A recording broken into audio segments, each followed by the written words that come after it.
Dembouz officiellement marié, félicitations à lui.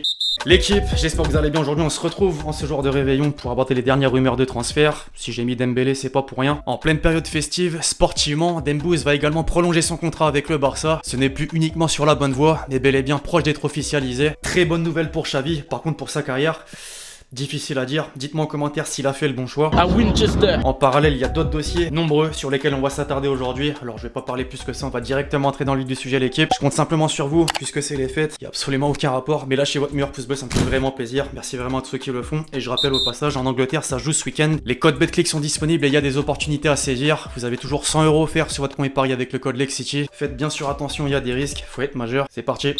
On entre dans le vif du sujet désormais l'équipe en France pour commencer aujourd'hui avec le Paris Saint-Germain. Comme le disait Leonardo lors de sa visite à l'université de la Sorbonne, normalement des équipes qui ont besoin de quelque chose en plus, ce qui n'est pas notre cas honnêtement, cherchent une opportunité plus qu'un investissement. Le mercato fait rire de temps en temps, t'as des choses planifiées et quand il commence, il se passe des choses que tu n'attendais pas. Janvier est différent, il s'agit du mercato de réparation, disait-il. On sait donc à quoi s'attendre, visiblement pas de folie en vue, mais des ajustements. À quelques jours de l'ouverture du marché des transferts, la tendance est surtout au dégraissage de l'effectif. De nombreux joueurs ne jouent plus sous Pochettino et les dirigeants parisiens s'activent pour les départs d'indésirables. D'abord Rafinha, le Brésilien ne compte que 5 apparitions en championnat et n'est pas inscrit en Ligue des Champions. Une situation suivie de près en Espagne. Fabrizio Romano a indiqué cette semaine que des discussions ont été entamées et que le milieu de terrain est en passe de rejoindre la Real Sociedad. Une information relayée par Mundo Deportivo qui ajoute que les Basques voudraient le voir débarquer dès lundi, dans le but qu'il commence à partir du 5 janvier. Dans la continuité, le cas Kurzawa est au cœur des débats. Poussé vers la sortie, l'ancien monégasque est dans les tablettes de West Ham, Naples et la Lazio selon Foot Mercato. Plusieurs sources italiennes stipulent que cette dernière a une longueur d'avance et qu'un prêt avec option d'achat est à l'étude. Cet hiver, les Lazialais devraient également tenter d'enrôler Kepa Arrizabalaga sur demande de Maurizio Sarri d'après Sport.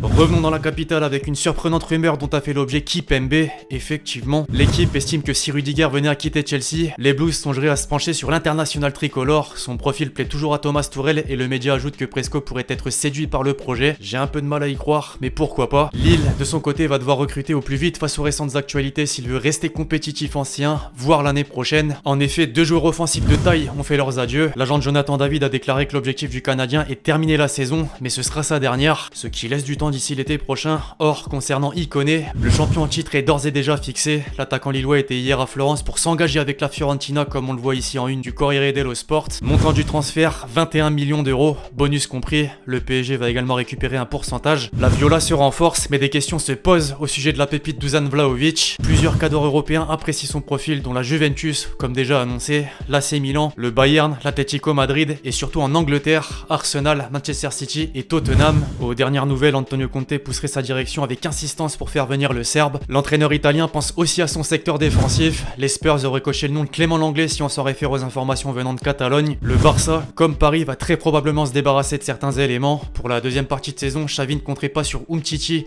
Coutinho et Luc de Jong. Tous l'ont déçu de par leur rendement. Serginho Dest pourrait à son tour se diriger vers une autre destination. Bild a confirmé que le Bayern est revenu sur le dossier il y a environ 6 semaines, bien qu'aucune offre n'ait été formulée. Chelsea garde un œil. En parallèle, la prolongation de Dembélé est dans les tuyaux. Le champion du monde devrait bel et bien prolonger son contrat avec le FC Barcelone et la nouvelle fait les gros titres. Comme l'a révélé Gérard Romero, l'officialisation est prévue pour la semaine prochaine. Dembouz lui-même aurait fait le forcing auprès de ses représentants pour rester. Le coach l'a convaincu qu'il serait un joueur clé pour la suite et un nouveau bail de 5 ans devrait être signé. Sur le côté des arrivées et en lien direct, les Barcelonais peuvent enfin boucler le transfert de Ferran Torres. Un accord a été conclu entre le Barça et Manchester City autour d'un chèque de 55 millions d'euros avec variables supplémentaires. Guardiola a presque confirmé la chose en conférence de presse. Je cite: le Barça le veut, il est espagnol et veut partir. J'ai dit part, il faut que le joueur soit heureux. Concernant Cavani ensuite, même si un accord de principe existe, la piste se refroidit et Manchester United fait tout pour le garder. Quant au cas Aubameyang, un échange farfelu a été évoqué dans les colonnes de Sport. Umtiti, Coutinho et Neto inclus dans une éventuelle transaction avec Arsenal. Pareil, j'y crois moyen. De la même manière, le quotidien catalan s'est attardé sur le grand rival et plus particulièrement sur un joueur qui a de fortes chances d'être écarté dans quelques mois. Eden Hazard a 3 équipes qui seraient prêtes à se positionner: Lille, Newcastle et la Juve. Parmi les rumeurs, Sarabia ferait part d'un intérêt de son club formateur d'après El Nacional. Pour le rappel, l'Espagnol est actuellement prêté au Sporting par le Paris Saint-Germain. Ce même média indique également que Liverpool surveille avec attention la situation de Camavinga. Le milieu français ne joue pas autant qu'il espérait en arrivant au Real. Enfin, on en arrive au fameux feuilleton Haaland. Le Norvégien faisait récemment la couverture de As. Le journal expliquait que Dortmund aurait fixé un ultimatum à son attaquant à propos de son avenir. Le BVB aimerait le garder un an de plus, ce qui arrangerait les Madrilènes afin de ne pas le mettre tout de suite en concurrence avec Benzema. En Allemagne, beaucoup vont dans ce sens, en ajoutant que les jaunes et noirs sont prêts à lui doubler son salaire actuel pour qu'il accepte. Agent Raiola, lui, a dit en interview que cette possibilité est envisageable, mais rien n'est sûr. Les concurrents n'ont pas forcément la patience d'attendre et ont surtout de quoi faire financièrement parlant. Outre-Manche, le Manchester Evening News a une fois de plus fait savoir que Ralf Rangnick veut s'offrir le cyborg. Des échanges entre le père du joueur et le technicien allemand auraient déjà eu lieu, alors affaire à suivre. À très court terme, les Red Devils vont sans doute devoir se séparer d'Anthony Martial en manque de temps de jeu. Il est dans le viseur du FC Séville comme l'atteste Fabrizio Romano, mais aussi de la Juve. L'édition du jour de Tuttosport le confirme. Les Turinois pensent toujours à Scamacca. Pour clôturer la vidéo, pas un officiel mais presque, le portier de l'Ajax, Onana, va rejoindre l'Inter librement. Bref, voilà l'équipe, c'est tout pour cette vidéo sur l'actualité des dernières rumeurs de transfert. J'espère que vous l'avez kiffé, je compte sur vous, c'est le cas pour lâcher votre meilleur pouce bleu. Donnez-moi vos avis justement sur tout ce qu'on a pu aborder aujourd'hui. D'ici là, on se retrouve très vite sur la chaîne pour de nouvelles vidéos. C'était Lex Tchie.